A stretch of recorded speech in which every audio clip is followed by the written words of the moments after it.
there's a lot of science research behind the power of meditation and its impact on our brain and our mental well-being and all of that. And then the second one for me would be, which is sort of like meditation, but in nature, time in nature. Welcome to the Phase 4 podcast, inspired by Vishen Lakhiani and Ajit Nawalkar, co-founders of EverCoach, a division of Mindvalley. In this podcast, we speak to coaches and creatives about where they were, where they are, and where they are going. This is an intersection of what we focus on expands, and your story is your superpower.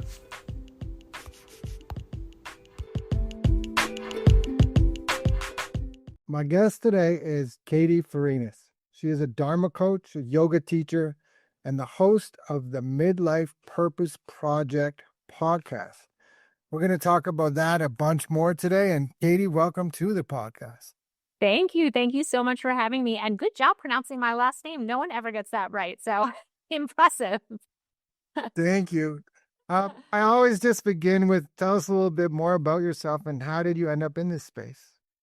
So I have, it's kind of a long story, so I will try to condense it for you. I'm sure a lot of people who come on your show say the same thing because the journey to becoming a coach usually is a fairly long journey. But mine began probably about 11 years ago when I developed chronic migraine. Kind of out of nowhere, I had had my second child, and all of a sudden, this migraine that I had once a month before that turned into a daily occurrence. And it was really debilitating. I was unable to work. I wasn't able to take care of my kids. And I was in a really dark place. And I was searching for answers. I, of course, was going to doctors and getting every treatment under the sun, but nothing was really working. And I was emotionally struggling. And I wound up, yoga had been something that I had been in and out of for many years, mostly as a form of exercise. But I wound up hearing basically a voice inside my head telling me to go to yoga. And so I listened. I think it was the first time that I can remember really hearing that internal calling or voice. And I heard it loudly. It was very loud. It was kind of yelling at me, go to yoga. And so I was very physically debilitated at that time. And I would go, and for much of the class, I wouldn't be able to do much, but I would just lay there, honestly. And I would be in this space that felt very loving and supportive. And I would listen to the Dharma talks and I would breathe and I would do any of the movement that I could. And I would come out of class feeling like there was a little bit of light. There was a little bit of hope. I had walked in feeling like, quite honestly, I'm not sure I want to continue living like this, to maybe I can make it another day. Maybe I can put one foot in front of the other. And it was from that point on that I became a steadfast practitioner, and then eventually became a teacher. And now I coach from the perspective of yogic philosophy, because there's an 8-limb path of yoga, just for anybody who's out there and not all that familiar. And the part that most people are familiar with is the asana piece. That's the postures. That's where you go to the class and you do the warrior one and the downward dog and all that. But there are 7 other limbs to yoga. And I dove into every single one of them, and I continue to on a daily basis. And they truly saved my life. They broke me open in really beautiful ways. They have helped me through other dark night of the soul experiences that came after this.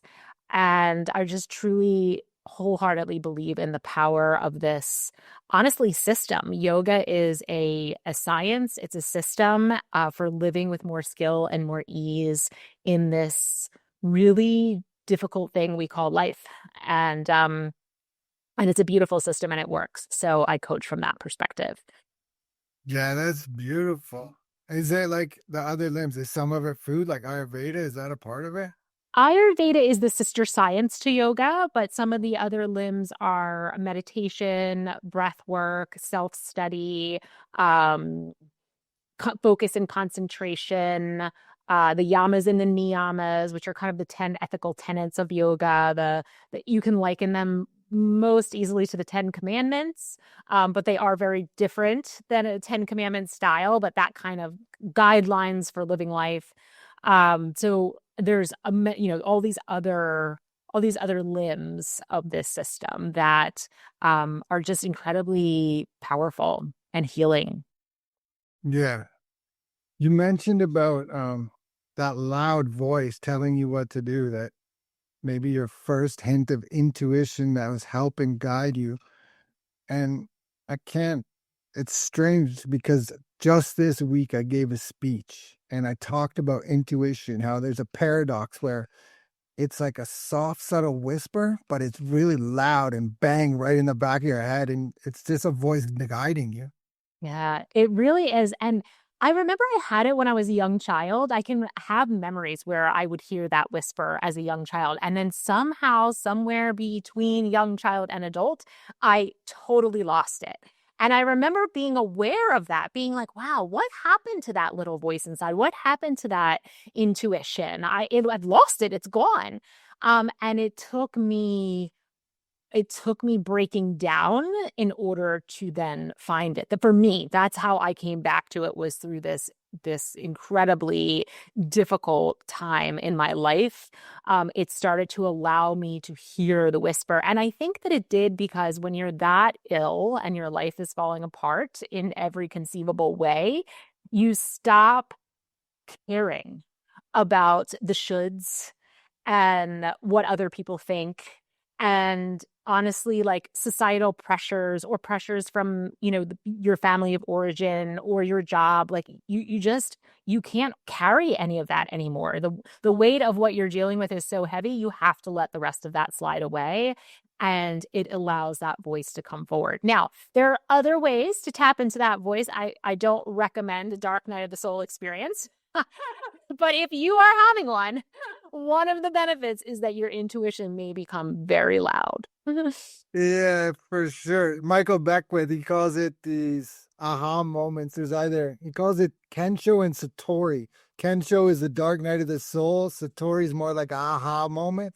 And they count, but either way you do it, you're growing, shedding layers, moving to the next level of who you're meant to be. Is that Dharma too?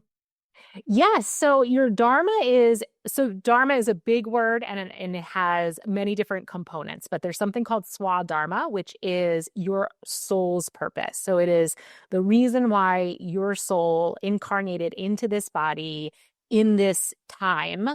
And it is what you are meant to do, how you are meant to serve the world, but it's also how you're meant to serve yourself. So it's can be interpreted as it has like a lot of yogic philosophy words. They can have many different meanings, but one of the meanings of Dharma is sacred duty to self. So it is your sacred duty to yourself. And it is for you and only for you. Only you have the right skills, talent, knowledge, experiences, perspectives. All of those things come together and create this soul's purpose that is it is your duty to fulfill. And it's your duty to fulfill for yourself because when you're doing it, you are going to feel very aligned with your true self.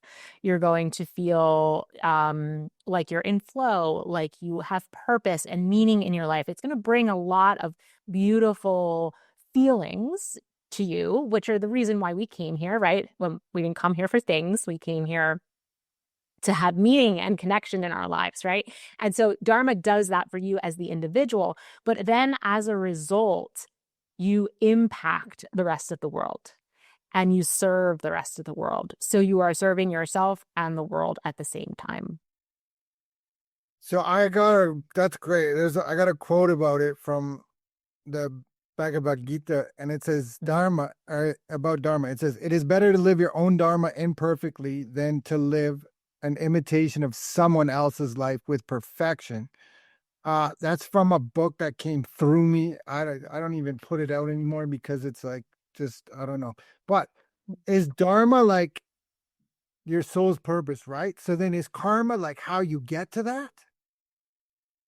Or is it? No, Huh? karma is different. Karma is like the energetic response to your actions that you take in the world. So, like, karma can be, people say things like, "Oh, that person's gonna have bad karma, right? They did this thing, and they've now generated bad karma." That's not exactly how it works. So your karma can come back to you in this lifetime or in another lifetime. It can be a redirection for your life. So it can be karma can almost I have all these like visions of these concepts in my head. And one of the visions I have for karma is if you're driving down the road, it's a straight road, farm fields on either side. If you are living your Dharma, right, you are in alignment with your soul's purpose, you feel deeply connected to yourself, to the universe, to nature, to others, right? You're really feeling steady, grounded, and in alignment. You're driving straight down that road. But if you start to move away from that in some way, right? Just you're maybe trying to perform someone else's dharma, right? You're not being authentic to yourself, or you are losing that connection with something bigger, with nature, these things that are so important to be connected to. We start veering off the road. And at first there's like a rumble strip on the side of the road, and karma's like, like, hello, you need to like turn back towards the road. But for many of us, the rumble strip is not enough. We ignore the rumble strip and then we keep going off the road. And eventually, it gets a little bit louder and a little bit bumpier until something really big, like a dark night of the soul, happens. And that is karma. And it's not a bad thing. It's redirecting you. It's redirecting you back onto the smooth road so you can be back in alignment with your soul. So it's another way that karma comes into our lives. Yeah, I love this. This is great. I think maybe we can move into coaching and then the podcast after that. But can you tell us a little bit about your coaching, kind of who you work with and what it looks like? Yes. So I primarily coach midlife women. So anyone between 40 and 60, but I have had some younger. I have had some people in their mid 30s.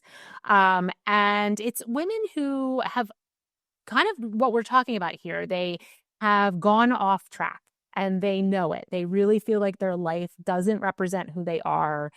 They feel like they've checked all the boxes that life has to offer. So they thought, right? Like having a career or having children or having a home or making a certain salary or having a good marriage, all these things that they thought would bring them peace and joy and meaning and purpose, but yet they're not feeling those emotions. They're feeling restless.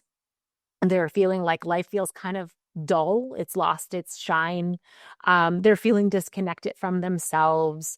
They are feeling kind of like, is this all there is? Okay, I have arrived. Is this it? Because if this is it, it's not all that fantastic. There has to be more. That's another thing I hear women say all the time. There has to be more to life than this. I just don't know how to find it. And so that's what we do together. We walk them back to the path, like accessing their intuition, finding internal peace despite the chaos that is happening around them. And then once we can find that internal peace and we can listen to that intuition, we can start moving towards our soul's purpose. And ultimately that's where we work towards. So they're in the field on the side of the road and you help them get on that straight road that you're talking about? Exactly. Yes. I help redirect them to that nicely paved, smooth, straight highway. Beautiful. And in reality, life is always going to throw us off that road, right? It's not like I work with a client and then all of a sudden it is magic for the rest of their lives. They are on this smooth, straight highway. There's always more lessons to be learned. There's always deeper meaning to be found. There's always greater connection to be had. And we get that through life's challenging circumstances. But what I hope to provide my clients are the tools. So they leave having much more purpose, and a direction, and they're taking, courageous steps to move towards that direction. But they also have gained an arsenal of tools. So when they inevitably, like we all do, start feeling the rumble strip, they can recognize it earlier and they can pull out their toolkit and they can pull the tools out that work for them and help redirect them back to their Yeah. center.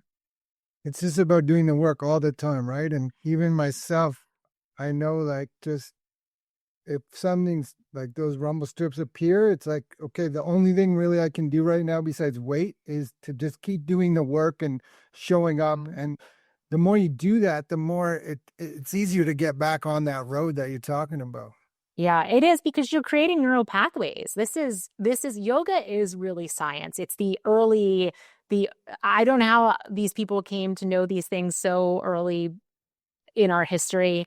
It's really amazing how what is taught in yoga philosophy is now proven in research in positive psychology and all those, forms of psychology and the testing that we can do. But we're creating new neural pathways. And once you use that neural pathway over and over and over again, it fires much more easily. And you can do this. The work becomes not quite as difficult. 100%. There's a guy, Canadian psychologist named Donald Hebb who came up with that fire and wire. Yeah. I think it's called The Organization of Behavior. It's a book from like way back 1952, but I always liken it to just a field of grass, right? And if it's just an open field, but if you walk one way, eventually it tramples down and becomes a little mud like a bike trail, you know? Right. That's Exactly. the pathway. Yeah, I'm a big hiker, and if anybody who's hiked, if you have tried to hike without a trail, it is pretty hard. But once that trail is nicely tread and it's, open, you just cruise along that trail. And it's the same for our brains. Yeah. You did touch on this earlier, but like many women in midlife, people in midlife, but maybe women more, feel like it's too late to change or rediscover themselves. So, what would you say to someone who feels that way right now? I would say it is never, ever too late to change. Never. It is never too late to get closer to yourself and who you are. It is never too late to create those new neural pathways and to discover your intuition and that internal peace. It is never too late to try new things. And in fact, trying new things keeps us young. So if anything, I would encourage someone who thinks that they're too old to change to absolutely do it because it is really good for your brain. It keeps you young. It makes your life more joyful. Are we ever too old to be joyful? No. Like that I is just, forever. I just finished listening to a book called Big Magic by Elizabeth Gilbert. And she Mhm. talks about how when she was in her 20s, she met this lady who was 90.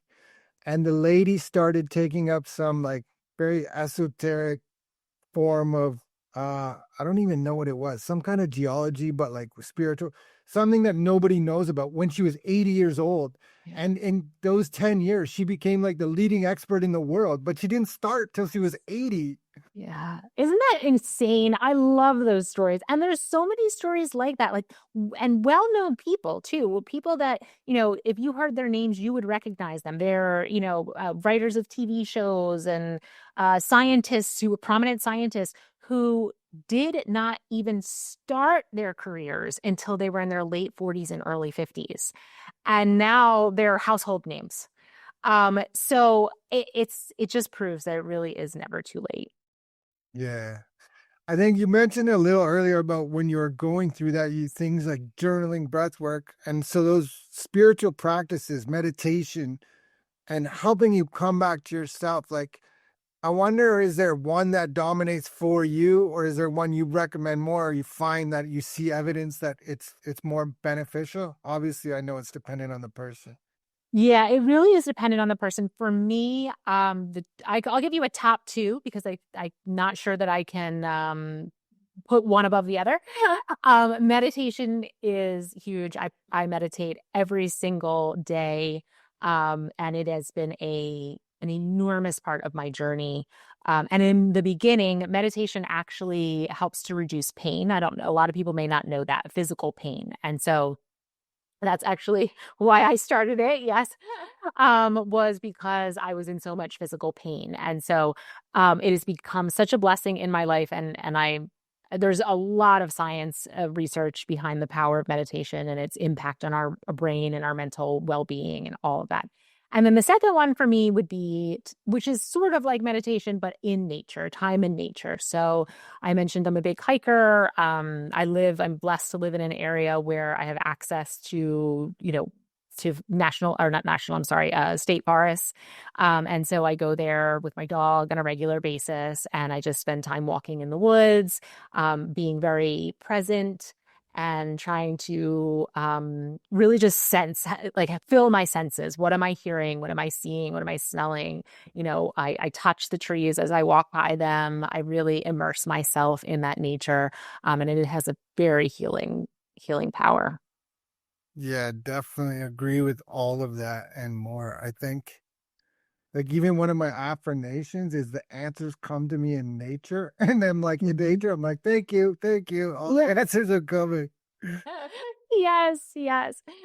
My answers actually, and I didn't even say this because I take it for granted so much, but my answers often come in a yoga class. So, it is very common for me to be in the middle of a yoga class and all of a sudden I have that whisper, I have that voice. And I didn't even enter the class seeking an answer. Right. The answer just comes. Yeah, that's cool. I guess podcast. Let's switch to your podcast. Anyone listening can probably guess what our podcast is about, but tell us a bit more about it. Yeah. So it Midlife Purpose Project kind of explains it all. So it's about, this phase of midlife, particularly for women. I think men and women both go through a transition at midlife. I just think it's a little bit different for women because we have so many physical changes that are occurring in our bodies during this time frame. And also for a lot of women, if, as their children are getting older and that change in their role as parent can be really destabilizing. And so we are going to talk about all things on that show. A lot of it's about purpose. A lot of it is about yogic wisdom and how we can use it to find our purpose, to live with peace and connection and joy and all those things that we've been talking about. But I also bring in guest experts to talk about health in midlife, what's going on with our hormones, what are our options, career transitions that are occurring, transitions in parenthood, transitions in all the areas of our lives there's so many moving parts in midlife and they're all changing. And so I'm trying to hit every angle so that women who are feeling a little lost and confused in this stage of life have somewhere to go and feel like they're not alone, like they're understood, that they can get answers and help, and just to form a sense of community. Honestly, that's what my show is about forming community where women can come and feel that they are supported and loved and that they're okay. No matter how unstabilized they may feel, they're actually okay. Yeah, that's nice. I think men just get a motorcycle or a Corvette and then that's how they deal with it, right? So funny. My husband just got a motorcycle. Yes. And he loves it. That's hilarious. I already said like not here on another maybe one of your podcasts that midlife is an awakening, not a decline. And Yes. so we kind of touch on it, but how can women begin to embrace this season as like a return home rather than ending? And I'll even add to that, a lot of women I notice put their purpose as their kids. And then they Mhm. get to this part of their life and they're lost because you did your job. A great way to go. High five. But now what? Exactly, exactly. And so this is a returning to self. This phase is about a returning to self, right? First, we have to recognize and allow that there's a lot of grief in this season of life because things are rapidly changing our bodies, our relationships to our children and how we parent, maybe what we do in the day-to-day life, our sense of purpose. If our purpose was we felt really fulfilled raising our children and now they don't need us in the way that they used to need us. So there's a letting go. This is a season of letting go, and that can be hard, and that there's grief that comes with that. And we have to recognize that grief and allow it and honor it, right? That's not something to resist or push away. We want to work through those emotions and feelings. So I would tell women, please uh, recognize that you're grieving this change in your life and honor it, but try not to resist it because the more that we resist, um the less we can actually process the emotions, move them through, and then step forward. And that's where we need to get to, right? We have to process this and let it go, let it out of our bodies, and step forward. And then it can become really exciting. It comes, again, especially because of the changes happening in our bodies. There's sometimes some unpleasant things that physically that we're experiencing, and that can really drag women down, right? They're like, I'm so tired, I'm not sleeping, or my joints really hurt, or I'm having these crazy hot flashes, or my emotions are out of control. And that's really challenging. But there are many things that can help with that. And we can start getting excited about, what does this new phase of my life look like, where I have gotten to know myself and what really lights me up inside, what I'm excited about, where I can take these skills and talents that I have accrued over a lifetime, along with all the lessons from the experiences that I've had, and use them to serve. And service, sometimes sounds like a big word. It sounds like you have to go out and find an organization and volunteer for that organization. And that's great. If that's what somebody wants to do, then I'm fully behind it. But service also looks like doing something that you love and it making you really joyful, and then that joy being contagious to the people around you. That's service, because just like fear can spread like wildfire, so can joy. So if you can get yourself into a regular state of feeling happy and fulfilled, you're going to impact your partner, your children, your friends, your neighbor, people you work with. Your joy will be contagious, and it will serve the world. Yeah, that's beautiful. I'm reading Becoming Supernatural right now by Joe Dispenza, and he talks about how there's like an energy field outside our body. Depending on our emotions and our feeling, we can make that field bigger, or if we're feared, scared, we collapse it. But when you make it bigger and then someone steps into that field, they can't help but feel that. Yes, yes. You elevate their energy. You literally help their energetic field rise up. And then they can do that for the next person. And the long-term impact, we'll never know. We'll really never know what the long-term impact of something like that is, because it can touch so many people, like a domino effect. And we have to keep that in mind. I think sometimes, and particularly women, put a lot of pressure on themselves to do big things or to have big impact. And maybe they feel like their life is too small, right? There's a concept in this whole philosophy of Dharma of the right size Dharma. So for some people, their Dharma is going to be, someone like Mother Teresa, right? Everyone knows her. She had tremendous impact in the world. That was the right size Dharma for her. For some people, it's going to be just I'm going to be joyful, and I'm going to spread that joy so that everyone who comes into my orbit feels safe and loved and like they matter. Right. And then there's everything in between. So part of this process is uncovering the right size Dharma for you. And when you get in touch with your soul will tell you what that is. Wow. When you're talking about that right size Dharma, it reminds me of this. There's the Four Noble Truths in Buddhist philosophy, but the fourth one is to follow the Eightfold Path. And the Eightfold Path, coincidentally, 8 limbs of yoga, but the Eightfold Path, it's like talks about having the right attitude, the right words, the right meaning. And he's like, you don't have to get them in order, but they will all align. And that's when it sounds like almost like you're in your Dharma. Yeah.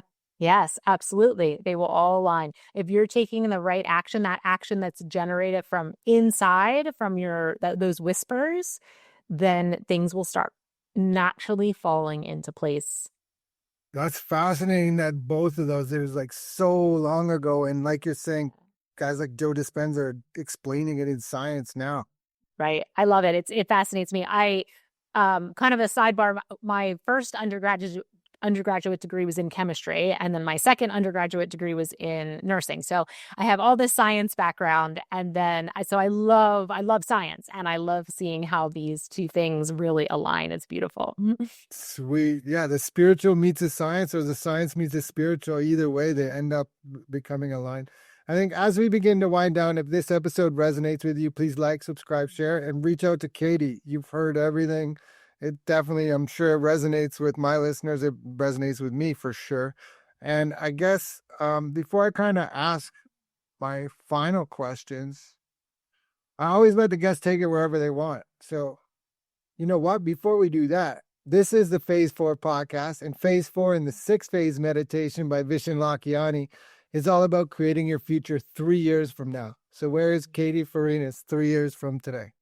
Ooh, man, I wish I had time to think on that one.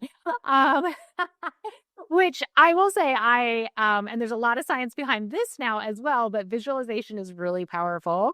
And I do try to spend time every day visualizing into my future to manifest that reality. And what I'm really seeing for myself a lot is being a speaker. So I see myself on a stage, um, giving these talks based on these spiritual concepts. And in my visualization, people feel safe, they feel held, they feel peaceful, and they walk out of that room believing that they can really live a magical life. I love it.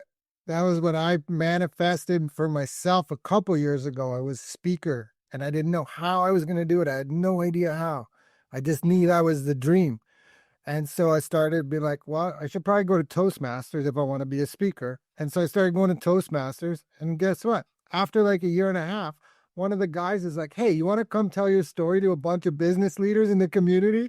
And so I got to do like, Wow. right, I got to do this motivational speech. I didn't even know the guy or Toastmasters when I made the dream. Yeah, that's incredible. I will say also, even before I started with my podcast and coaching and all of those things, I was more connected. I had like re-accessed my intuition, but I wasn't sure exactly where I was going with my own Dharma. Honestly, it was a journey to discover my own Dharma. But I kept having visions of myself writing, and I had never been a writer. I don't know why these visions were popping in my head. I'm like, that is bizarre. Why do I keep seeing myself writing? Because your intuition can come in an auditory form, but it could also come as like little almost like television screen images that pop into your mind. And I have come to love writing. So I write long blog posts now that are something that I love doing, and I plan to do a book in the future. But that was something that came to me before I even started this journey, right? So your soul already knows. Your soul already knows. It's our brain that kind of has to catch up. And we'll catch up a little bit faster if we learn to listen. Yeah, I'm thinking this more is like that speech I told you I gave a couple weeks ago. It's called Intuition is Energy, but it's like that masculine logic thinking, and then we like talk ourselves out of it, but the heart already knows and the soul knows what you want to do. Yes, yes, I know. It's I don't know why, this is the human design. There has to be a reason for it, but Sure. Um, so I guess as we begin to wind down, like I was saying, if you have, I always let the guests take it where they want. So if you have something to sell, sell it. If you have a message of hope or inspiration, or if you want to mix it all together, take it away. Okay. Okay. Well, as far as what I sell, so I am a soul purpose coach, a Dharma coach, and I do that in many different ways. You can do it just one-on-one with me, kind of just like this on a Zoom call. I have a combination program where we do some yoga and some coaching because I really believe that intuition comes from the body and not the mind. And so it's helpful to get into the body so we get that mind, that monkey mind out of the way and allow that soul to speak. So that's a beautiful program. Again, it can be done over Zoom. So no worries about where you are in the world. I can do it with you anywhere as long as you have enough space in your house for a yoga mat. And then I do Voxer coaching for those people who feel that they can't dedicate that hour a week to meet online. So Voxer coaching is a great option for them. I do speaking engagements at small companies in my area, yoga studios. I put on workshops and master classes. So there's lots of ways of being in my world, and of course, my podcast. Everything is either on my website, or what I would really recommend people do is join my email list, because that is where they'll get all the most up-to-date information about what I'm offering. And my my message that I want to leave everyone with is that you did come here for a purpose. So if you have that feeling inside of you, don't ignore it. I remember searching for my purpose for so long and getting to the point where I said, I have to be wrong. I don't have a purpose, right? I've looked high, low, up everywhere you could possibly think of, and I just don't think it exists for me. And that was the moment that I found it. So, so because I had an idea of what it was, right? I had a preconceived notion that wasn't coming from my heart, it was coming from my head. So I promise you, you do have a purpose. It just needs to be revealed. And the closer in touch you get with your heart, the more easily it will shine through. Yeah, that's beautiful. I totally agree. So, like, things like meditation will help you find that. Yes, meditation, yoga, journaling, yeah, nature, breath work, all of these things, and things that get you into flow. So for some people, maybe that's painting or cooking or photography or whatever it is. My husband, it's riding his motorcycle. That's when he says it's the only time that his mind is not racing with other thoughts. So, whatever the activity is for you that allows you to clear the noise and just get a little quieter inside, follow that, because answers will come through that. Perfect. And what are the links, or where? How can people get a hold of you? Is my final question. So, Midlife Purpose Project podcast is everywhere podcasts can be found. My website is katiefarinas.com. And you can sign up for the newsletter there, as well as find all the different offerings. And there's a couple of free downloadables if you go to that website. We're going to leave all the links in the show notes. And Katie, I'm so grateful for your time today. This was fun. Thank you so much. This was so fun. Thank you.